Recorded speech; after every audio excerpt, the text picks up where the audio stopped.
As we all know, most children have limited knowledge of their rights and lack the means and financial resources to acquire legal representation.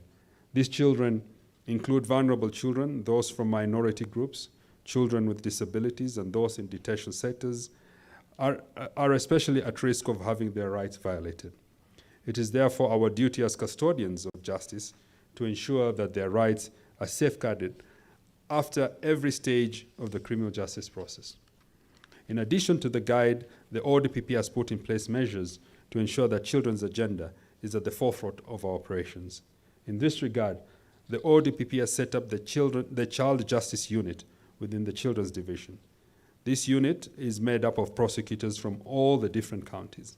It is intended to enable a fast response to children issues. It is so important to make the Kenyan criminal justice system adjust to children and juveniles in the system, as the speakers before me have said. It is very important to find the right treatment and also to adjust the law, because children and youth can't just be treated like any other adult. Today, we launch our diploma in prosecution, which document has been developed by the help of our development partners. The purpose of the diploma is to professionalize prosecution services so that we be responsive to the emerging crimes, emerging issues, and emerging developments in prosecution all over the world. Secondly, today we launch a guide in prosecution of children cases for purposes of predictability, transparency, and professionalization of decision to charge in dealing with children.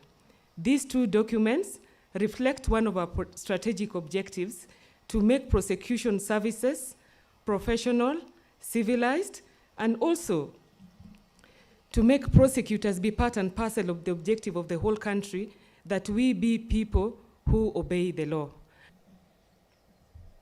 The guide sets out what is expected of all prosecutors.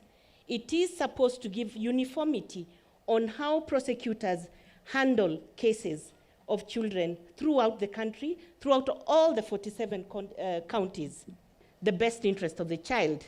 The Children's Act actually expects us to respect the children's, the best interest of the child.